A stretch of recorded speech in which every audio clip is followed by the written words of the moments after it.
Hello students. तो आज की क्लास में हम लोग डिस्कस करेंगे बहुत ही इंपॉर्टेंट टॉपिक जो कि है प्रिंसिपल्स ऑफ अकाउंटिंग। ठीक है, प्रिंसिपल ऑफ अकाउंटिंग इतने इंपॉर्टेंट होते हैं अकाउंटिंग करने के लिए जितने कि इंग्लिश के लिए एक ग्रामर। इंग्लिश में एक सेंटेंस भी लिखते हैं हम, तो उसमें हमें ग्रामर की जरूरत पड़ती है। तो ऐसे ही हमें अकाउंटिंग करने के लिए भी सबसे बेसिक चीज़ जो है हमारे लिए वो है अकाउंटिंग प्रिंसिपल। ठीक है, तो जो अकाउंटिंग प्रिंसिपल्स होते हैं वो इतने ज़रूरी क्यों हैं, मैंने अभी आपको बता दिया कि अकाउंटिंग जो है, अकाउंटिंग एक लैंग्वेज है। अकाउंटिंग इज डिस्क्राइब, मैं यहाँ पे आपको हाईलाइट करके साथ के साथ समझाता रहता हूँ। ठीक है, what is accounting? Accounting is described as a language of business. It is a language of business, that clear? So it is a language of business. As a rule of grammar of a language helps to understand and express the view in the language, कि जैसे कि हम grammar के rules पढ़ते हैं कि अपने views को हम कैसे रिप्रेजेंट कर पाए दूसरे को। अगर आप किसी को बोल दो कि अभी तुम जा रहे हो कहीं पर, बट तुम इंग्लिश में बोल दो कि I was going, I was going, है ना? तो आई वॉज गोइंग बोल रहे हो तो उसको क्या पता लगेगा कि तुम गए थे या तुम जा रहे थे? ये थोड़ी पता चलेगा कि तुम अभी जा रहे हो। तुम अभी अगर अभी जा रहे हो, तुम्हें ये नहीं पता कि मैं वॉज की जगह मुझे एम लगाना है, आई एम गोइंग, तुम आई वॉज गोइंग लगा रहे हो। तो इस तरीके से तो गलत इंटरप्रिटेशन, गलत इंफॉर्मेशन बंदे तक जा रही है ना, उसको समझ में ही नहीं आएगा। तो ऐसे ही अकाउंटिंग एक लैंग्वेज है, और उस लैंग्वेज में भी अगर हम अपने व्यूज को एक्सप्रेस करना चाहते हैं तो we must know the basic rules of grammars. Okay, तो ऐसे हमें ग्रामर के कुछ रूल्स हैं वो पता होने चाहिए। ठीक है, तो similarly accounting principles, what we are talking about, accounting principles are just as same. The rules of grammar applies to the accounting in the similar way accounting principles are the rules of grammar for the accounting as a language. Hindi में बोलें तो accounting principle जो हैं वो accounting की भाषा की व्याकरण है ना, उसके ग्रामर है ये। Similarly accounting principle helps to understand express the financial information in the language of business. Business की लैंग्वेज क्या है? अकाउंटिंग। तो इसीलिए उसमें अगर हम अपनी फाइनेंशियल इंफॉर्मेशन, जैसे कि हम अपने अंदर के व्यूज बताते हैं, किसी को लिख करके पढ़ करके बताते हैं, तो वो किसी दूसरे बंदे तक कम्युनिकेट हो जाते हैं। ठीक है, ऐसे ही अगर हम फाइनेंशियल इंफॉर्मेशन को उनके यूजर्स तक पहुंचाना चाहते हैं, इंटरनल और एक्सटर्नल यूजर्स तक पहुंचाना चाहते हैं, तो उसके लिए हमें क्या पता होना चाहिए? उसकी ग्रामर की किस भाषा में है उसको समझाएं हम, तो उस भाषा का नाम है अकाउंटिंग प्रिंसिपल। ठीक है, और इसका इस्तेमाल क्यों किया जाता है? टू अवॉइड कंफ्यूजन, कंफ्यूजन को अवॉइड करने के लिए, and to achieve uniformity, uniformity achieve कर। Is that clear? तो accounting process is applied within conceptual framework. एक फ्रेमवर्क बना दिया गया है, एक दायरा बना दिया गया है कि उस दायरे के अंदर अंदर ही आपको जाना है। ठीक है ना, जैसे ग्रामर है, ग्रामर के भी कुछ रूल्स हैं, कुछ दायरे हैं कि उसी के अंदर ही हमें रहना है, उसके बाहर हमको नहीं जाना है। ठीक है, अगर उन दायरों के हम बाहर चले जाते हैं तो फिर हमारी जो मेन कंसेप्ट है वो बिगड़ जाएगा। जैसे मान लीजिए कि मैंने कहा कि अकाउंटिंग एक लैंग्वेज है ना, या अकाउंटिंग एक आर्ट है। हमने शुरू में डेफिनेशन पढ़ी थी कि अकाउंटिंग एक आर्ट है। अगर अकाउंटिंग एक आर्ट है तो उसको तो कोई बंदा अपने हिसाब से कर सकता है ना। कला, कला मीन्स कोई भी बंदा अपने हिसाब से इसको बदल सकता है, अपने हिसाब से इसको मॉडिफाई कर सकता है। बट अगर ऐसा होगा तो हर बंदा कहेगा कि मेरे हिसाब से तो अकाउंटिंग ऐसी बन रही है, दूसरा बंदा कहेगा मेरे हिसाब से अकाउंटिंग ऐसी बन रही है। तो how we will be able to compare both of them?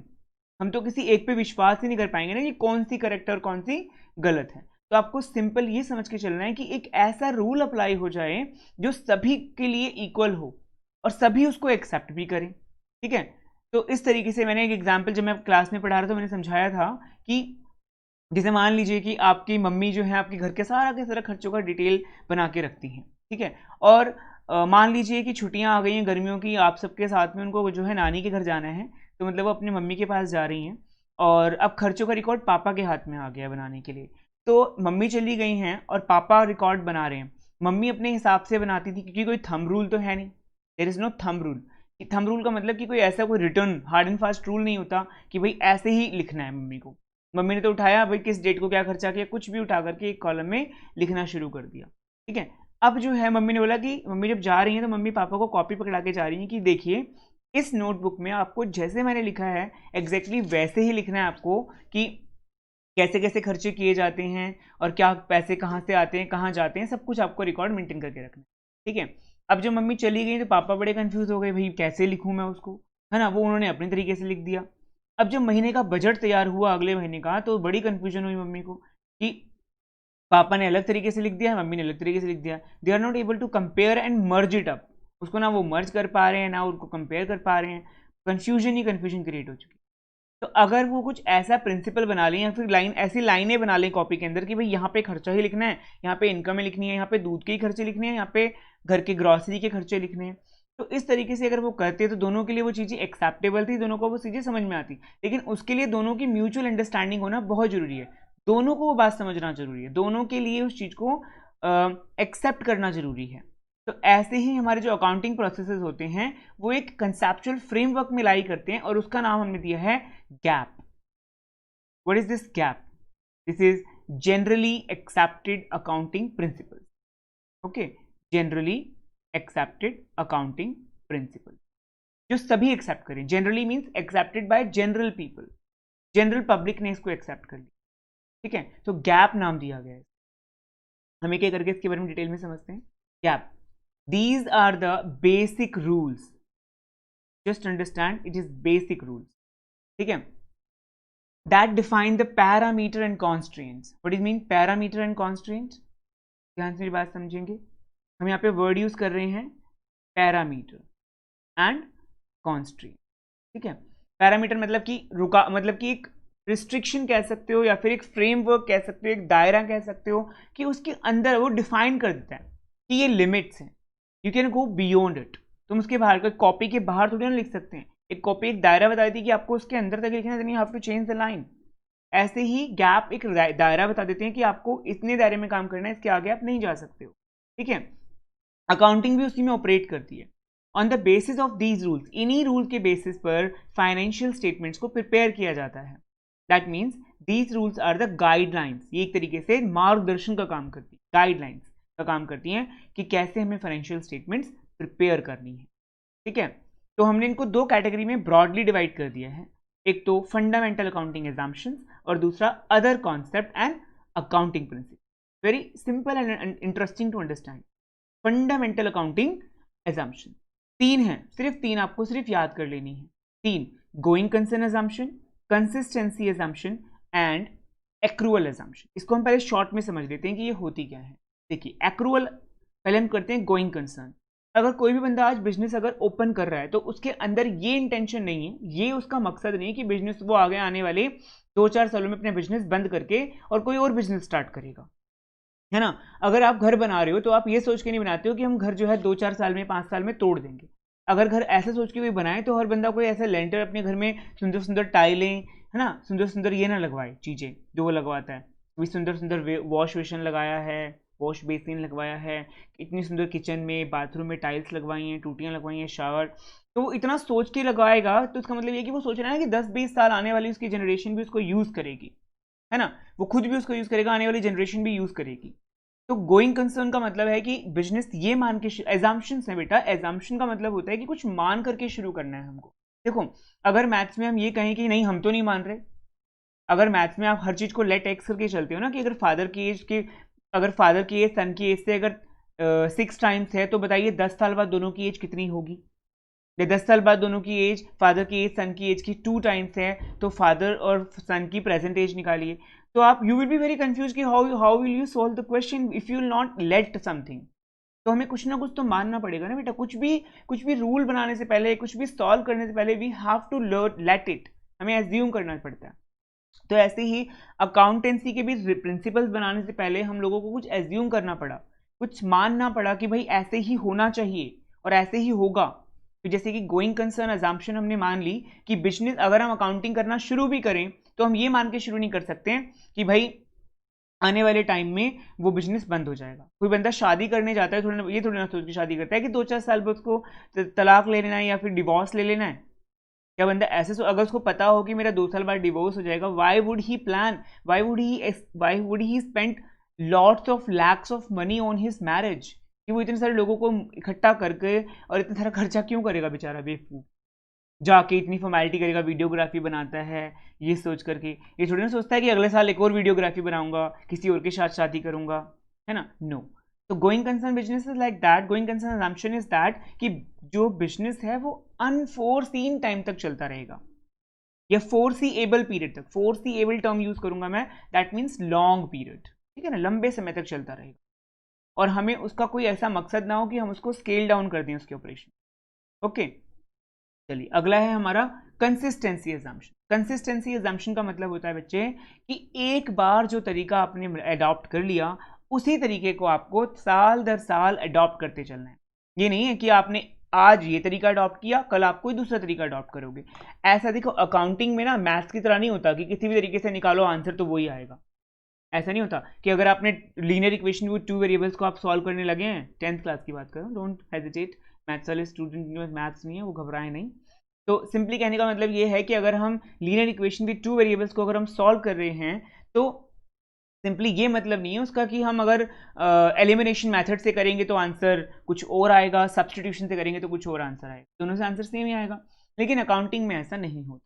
Accounting में अगर मान लीजिए कि किसी पर्टिकुलर चीज के, मान लीजिए डेप्रिसिएशन के ही अगर दो तरीके हैं, एक तो है रिटन डाउन वैल्यू मेथड और एक है स्ट्रेट लाइन मेथड। आपको भी समझ नहीं आएंगे ये नाम, आपको धीरे से सब कुछ समझा दूंगा, बट अभी सिर्फ आप समझ के रखिए कि मान लीजिए दो मेथड्स हैं, एक का नाम है WDV, एक का नाम है SLM, ठीक है। अब वो दोनों मेथड जो हैं उनसे दोनों से आंसर अलग अलग आएगा, डेप्रिसिएशन अलग अलग आएगा, ठीक है। अगर मान लीजिए कि एक साल में WDV लगाऊं फिर अगले साल में SLM लगाऊं, तो फिर ऐसे करते करते मेरा आंसर इतना वेरिएट होता चला जाएगा कि मुझे असली जो मुझे चाहिए वो कंफ्यूजन नहीं आ पाएगा। अब कोई अकाउंटेंट आया, उसने कहा कि उसको WDV तो आता नहीं है, चलो मैं SLM लगा, जैसे आप एग्जाम में क्या करते हैं कि एलिमिनेशन मेथड नहीं आता, चलो सब्सटीट्यूशन से कर देते हैं। लेकिन अगर एग्जाम में लिखा हो कि एलिमिनेशन ही करना है तब आप छोड़ कर आओगे इस क्वेश्चन, ठीक है ना। तो ऐसी कंसिस्टेंसी का मतलब क्या है कि कोई अकाउंटेंट आता है और कहता है मुझे तो भाई WDV मेथड नहीं आता, मैं तो SLM लगा देता हूँ। तो ऐसा नहीं होता, वो बिजनेस की पॉलिसीज होती हैं भाई कि एक बार अगर आपने एक मेथड अडॉप्ट कर लिया तो आप साल दर साल उसको चेंज नहीं करोगे, क्योंकि ऐसा हो जाता है कि वो कंपेयर नहीं हो पाता। जैसे मैंने कहा ना कि अगर पापा अकाउंटिंग किसी और तरीके से करें और मम्मी किसी और तरीके से करें तो it will not be able to compare. तो इसीलिए एक ऐसा तरीका चूज करते हैं जो हर साल हम अडॉप्ट करते जाएं। अगला है एक्रूअल अजम्पशन। एक्रूअल अजम्पशन में आपको अभी थोड़ा आगे समझाता हूँ क्योंकि इसका एग्जाम्पल मुझे लिख के देना होगा। Okay, now will move to the other concepts. ये काफ़ी सारे आपको दिख रहे होंगे नीचे, business entity, money measurement and accounting period, full disclosure, materiality, prudence, cost, matching, dual aspect, ठीक है। इनमें से कुछ की वीडियो मैं आज बना दूंगा और कुछ की मैं नेक्स्ट वीडियो में आप लोग उसको देख सकते हैं पार्ट 2 में, ठीक है।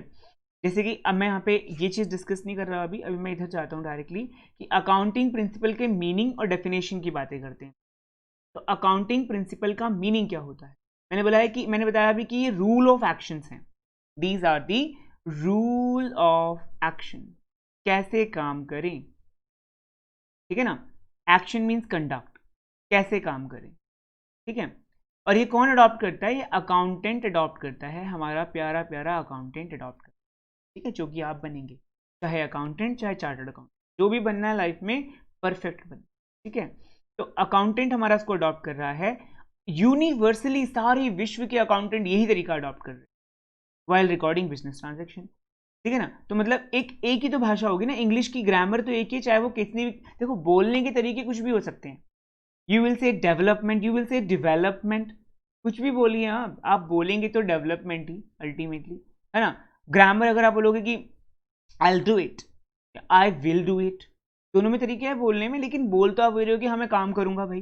तो आपके एक्सेंट बदल जाए, आपकी भाषा बोलने का तरीका बदल जाए, डजेंट मैटर, भाषा की ग्रामर तो वही रहेगी। तो ऐसे अकाउंटेंट जो यूनिवर्सली फॉलो करते हैं अकाउंटिंग प्रिंसिपल, ठीक है। Definition, these are general laws और रूल्स अडॉप्टेड और प्रपोज्ड। ये ऐसे जनरल रूल्स और लॉज होते हैं जो सभी लोग अडॉप्ट कर रहे हैं as a guide to action. Guide to action मतलब कि काम कैसे करना है, एक गाइड, जैसे कि आप लोग अभी गाइड या कीज खरीदते हैं कि भाई सॉल्व कैसे करना है मैथ का क्वेश्चन। चलिए एक बार हम आइडिया ले लेते हैं, कॉपी पेस्ट नहीं करते हैं, ठीक है ना, आइडिया ले लेते हैं। तो आइडिया लेते हैं हम लोग, डेफिनेशन पढ़ रहे हैं हम, तो these are guide to action, ठीक है ना, और बेसिस ऑफ कंडक्ट कि कैसे करना है। अब सेंटेंस लिखने का आपका खुद का तरीका है कि आप उसको किसी को गाली देने के लिए यूज कर रहे हो, किसी को धमकी देने के लिए यूज कर रहे हो, किसी को कमांड, किसी को एडवाइस, क्या कर रहे हो, बट ग्रामर तो ग्रामर रहेगी, ग्रामर चेंज नहीं होगी, ठीक है। Next will come to the types, 2 type की हमारे पास अकाउंटिंग प्रिंसिपल, हमने मतलब अल्टीमेटली ब्रॉड कैटेगरीज कर दी हैं, टाइप नहीं कह सकते हो आप इसको, ये टाइप नहीं है, ये कैटेगरीज कर दी हैं कि उसको 2 हिस्सों में बांट दिया गया है, एक तो अकाउंटिंग कॉन्सेप्ट्स और एक अकाउंटिंग कन्वेंशन, ठीक है। तो अकाउंटिंग कॉन्सेप्ट्स वही एजम्पशंस की हम बात कर रहे हैं जो हमने ऊपर डिस्कस की, 3 assumptions, fundamental propositions with in which accounting operate, ये एक तरीके से बाउंड्री हमने एज्यूम करके एक बाउंड्री बना ली कि हम इसके बाहर नहीं जाएंगे, ठीक है।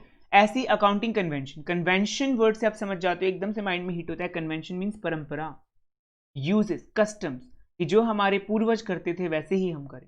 तो मतलब जैसे कुछ लोगों ने बहुत ज़्यादा, देखो आपकी दादियाँ नानियाँ इतने सालों का एक्सपीरियंस लेकर के वो आई, उनको पता है कि सर्दियों में ये करना चाहिए, गर्मियों में ये करना चाहिए, तो उनको सब पता है ना, इस मौसम में ऐसा होता है, इस मौसम में ऐसा होता है, तो उनका एक्सपीरियंस है खुद का, तो उस एक्सपीरियंस को हमारे साथ शेयर करती हैं। तो ऐसे अकाउंटिंग आउटकम्स कन्वेंशन है, ये आउटकम्स होते हैं एक्चुअली, ये अकाउंटिंग प्रैक्टिसेस जो बहुत सालों से फॉलोड करते रहे हैं लोग, उन्होंने over the period of time कुछ रूल्स बना दिए हैं। तो क्या लिखा है मैंने, these are the outcomes of accounting practices being followed by the enterprises over a period of time, है ना, कई सालों से जो फॉलो करते आ रहे हैं लोग, उनको जब उन्होंने इस चीज को अगर रूल बना दिया है, that is called accounting convention. Now we will move to the next part, that is feature of accounting. मैंने कहा कि अकाउंटिंग जो है, अकाउंटिंग प्रिंसिपल जो है वो कैसे होने चाहिए, बोले तो मैन मेड है, कोई कंप्यूटराइज तो है नहीं कि भाई कोई रोबोट आया बना के चला गया, या भगवान ने हमें प्रकृति के देन में दिए हुए हैं, it is not like that, man made है भाई, इंसानों ने बनाए हैं, ठीक है। और लोगों ने अपने बेस्ट पॉसिबल प्रैक्टिकल एक्सपेरिमेंट्स या एक्सपीरियंसेस को यहाँ पे शेयर करके और बनाया है सभी लोगों के लिए। कि देखो सभी लोगों ने जो प्रॉब्लम फेस करी है उन सभी ने बताया कि हमारे हिसाब से तो ऐसे कर लो तो ठीक रहेगा, ऐसे कर लो तो ठीक रहेगा, क्योंकि ये कोई, देखो न्यूटन का लॉ भी किसी इंसान ने ही बनाया है, न्यूटन ने खुद बनाया है, तो ये कोई भगवान ने तो बोल के भेजे नहीं, सबसे कान में फूंक मार के कि जाके ऐसे ऐसे लोगों को सिखा देना, ठीक है। तो मैन मेड है, ये इंसान ही बनाते हैं हर चीज़, ये प्रिंसिपल से, ग्रामर जो इंग्लिश की वो भी किसी इंसान ने बनाई है, क्योंकि लैंग्वेज अगर बहुत ज़्यादा डिफिकल्ट है, कोई कैसे बोल रहा है कोई कैसे बोल रहा है, तो सबने अपनी एक ग्रामर बना ली है कि भाई ऐसे ही बोलना है ताकि सबको समझ में आए।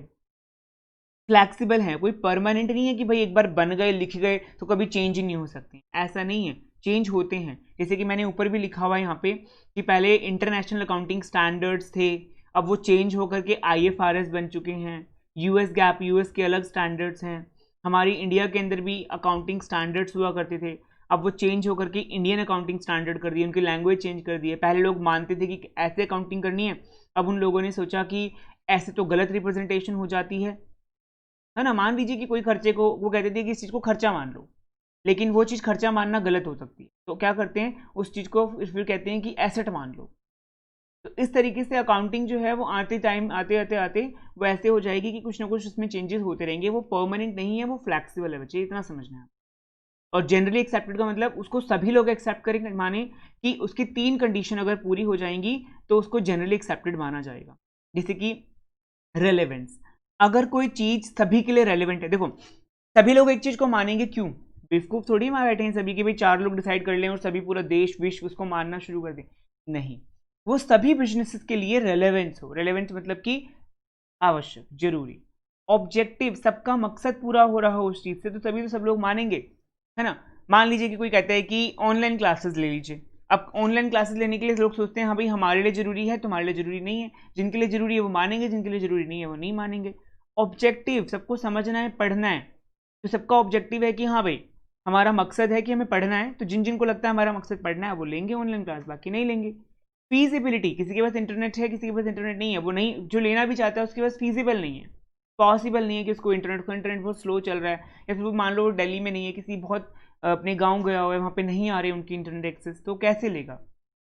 तो तीनों कंडीशन अगर हाँ हाँ हाँ है, अगर वो रेलेवेंट है, अगर उसका ऑब्जेक्टिव भी है पढ़ना, अगर उसके लिए फीजिबल भी है वो चीज, then it is generally accepted, ठीक है। If these 3 criterias are fulfilled then it become generally accept, यहाँ पे मैंने एक्सेप्ट डालेंगे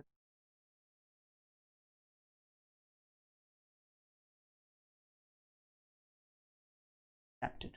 okay, now necessity of accounting principle, क्या जरूरत पड़ गई हमको अकाउंटिंग प्रिंसिपल बनाने की, तो अब से अपने आप से पूछो ना, इंग्लिश की ग्रामर की क्या जरूरत पड़ गई, इंग्लिश की ग्रामर की ये जरूरत पड़ गई कि भाई हमें इंग्लिश बोलनी है, लिखनी है, एक्सप्रेस करनी है, बेटर अंडरस्टैंडिंग के लिए हमने अकाउंटिंग प्रिंसिपल बनाए हैं, बेटर अंडरस्टैंडिंग, ताकि हर कोई समझ, ठीक है, ताकि अकाउंटिंग जो इन्फॉर्मेशन है, जो हमने अकाउंटिंग की जो इन्फॉर्मेशन प्रिपेयर की है, उसका कुछ मतलब और क्लैरिटी आ सके, है ना, वो कंपेयर किया जा सके, वो कंपेयर किया जा सके, ठीक है। ये मैंने हाईलाइटेड जो टर्म्स हैं इसको एक बार पॉज करके और इसको 2 बार रीड करिएगा, आपको ऑटोमेटिकली समझ में आने शुरू हो जाएगा, ठीक है। फंडामेंटल अकाउंटिंग एजम्पशन तो हमने पहली गोइंग कंसर्न करी, मैंने बताया था कि हम ये मान के चलते हैं कि बिजनेस शैल कंटिन्यू, मेरी एक एक वर्डिंग पे आपको ध्यान देना है, तभी आपको ये चीज समझ में आने लगेगी, ठीक है। क्या बोल रहा हूं मैं यहाँ पे कि business shall continue for a foreseeable period, बड़े लंबे समय तक बिजनेस चलता रहेगा, और हमारा कोई मकसद नहीं है उसको बंद करने का, there is no intention to close the business और स्केल डाउन इट्स ऑपरेशन, कि मैं इसके ऑपरेशन को स्केल डाउन कर दूं, नीचे गिरा दूं, ठीक है। जैसे मान लीजिए कि कोई अर्थ मूवर, मैंने एग्जांपल दिया था क्लास में कि अर्थ मूवर क्या होते हैं, जो लोग मिट्टी की खुदाई करते हैं, है ना, नालियां वगैरह खोदते हैं, सड़कें खोदते हैं, तो जो अर्थ मूवर्स होते हैं, ठीक है, तो अर्थ मूवर जो बिजनेस करते हैं मिट्टी खोदने का वगैरह का, तो उनके पास मान लीजिए अगर एक ही जेसीबी है और वो अगर उसी जेसीबी को बेच दें, तो इसका मतलब क्या कि उनका तो मकसद अपने बिजनेस को बिल्कुल स्केल डाउन कर देना है ना, तो मतलब वो गोइंग कंसर्न प्रिंसिपल को वायलेट कर रहे हैं, वो गोइंग कंसर्न प्रिंसिपल को फॉलो ही नहीं कर रहे हैं, ठीक है। कंसिस्टेंसी एजम्पशन मैंने बोला, लैंग्वेज देखो बेटा, रोक करके 4 बार पढ़ना बेशक, लेकिन पढ़ लेना इस चीज, is very very important, okay. तो नो ध्यान देना जरा, कंसिस्टेंसी एजम्पशन हम लोग पढ़ेंगे बाद में इसको, ठीक। कंसिस्टेंसी एजम्पशन क्या होती है? कंसिस्टेंसी एजम्पशन का मतलब हो गया बच्चे कि अकाउंटिंग प्रैक्टिसेस और मेथड वंस अडॉप्टेड, अगर एक बार आपने उसको अडॉप्ट कर लिया है, should be applied consistently year after year, साल दर साल आपको उसको फॉलो करते जाना है, ठीक है ना, साल दर साल आपको वही मेथड फॉलो। इसके क्या बेनिफिट होंगे? एक तो बेटर अंडरस्टैंडिंग हो जाएगी अकाउंटिंग इंफॉर्मेशन की, ठीक है, बेटर अंडरस्टैंडिंग हो जाएगी ऑफ अकाउंटिंग इंफॉर्मेशन, ठीक है। Makes the accounting information comparable with previous year, पिछले सालों से आप अकाउंटिंग इंफॉर्मेशन को कंपेयर कर पाएंगे। And this assumption eliminate personal bias, इससे ये नहीं होगा कि भाई कल को बंदा आता है कहता है मुझे तो ये मेथड नहीं आता, क्या मैं ये वाला मेथड लगा लूं, तो ये तो कोई बात नहीं हुई। तो it eliminates the personal biases, पक्षपात खत्म कर देता है। अगला हम कॉन्सेप्ट पढ़ते हैं एक्रूअल अजम्पशन। एक्रूअल अजम्पशन क्या कहती है? एक्रूअल अजम्पशन कहती है कि ये मैंने कहा था ना, अभी मैं थोड़ा रुक के पढ़ाऊंगा तुम्हें, तो ये हमें समझ लेते हैं अभी कि एक्रूअल अजम्पशन का मतलब होता है according to this assumption a transaction is recorded in the books of account at the time when it is entered into and not when the settlement takes place. मैंने एग्जांपल दिया था कि mister x ने जो है वो सामान बेचा है, यहाँ पे mister X sold the goods to Y, उधार बेचा है कितनी तारीख को? 1 जून को, ठीक है, 1 जून को उसने सामान उसको उधार बेच दिया है, ठीक है, और 10 जून को पैसा आ रहा है। कब पैसा आ रहा है बेटा? 10 जून को पैसा आ रहा है। तो हम कब उसकी गुड्स को अपना खर्चा माने? अगर हमने गुड्स खरीदे हैं तो उसको खर्चा कब माने हम? तो मिस्टर वाई ने खर्चा किया है, तो मिस्टर वाई 1 जून को ही मान लेगा कि उसने गुड्स को खरीद लिया है, लेकिन जिस दिन उसने गुड्स को खरीद लिया है उसके ऊपर कर्जा चढ़ गया उस दिन, ठीक है ना, मान लो कि उसने पैसे नहीं दिए अगर, तो उसके ऊपर क्या चढ़ गया बेटा? कर्जा, उसके ऊपर एक डेप्ट चढ़ गया, उसके ऊपर लायबिलिटी आ गई है।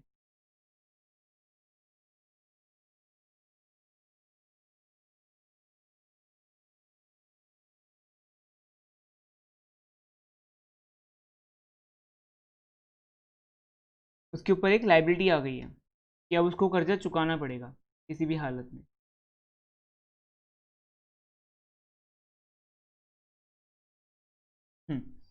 तो उसको जो है उसके ऊपर एक कर्जा चढ़ गया कि उसको अब 1 जून को उसने रिकॉर्ड कर लिया कि भाई उसने सामान खरीद लिया है, उसके ऊपर कर्जा चढ़ गया, लेकिन 10 जून को जब वो कर्जे को चुका देगा तो कर्जा उतर जाएगा, कैश चला जाएगा सिंपली। तो किस दिन उसने रिकॉर्ड करना शुरू कर दी? ये नहीं कि अगर आज सामान खरीद के ले आया 10 जून को पैसा देगा तो मतलब 10 जून को ही खर्चा मानेगा।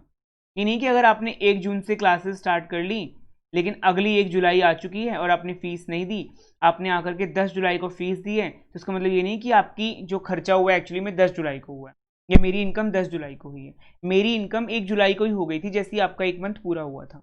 अगर आपने 1 जुलाई को आके या 10 जुलाई को आके पेमेंट करी है तो तब मेरा खर्चा नहीं, तब मेरी इनकम नहीं होगी।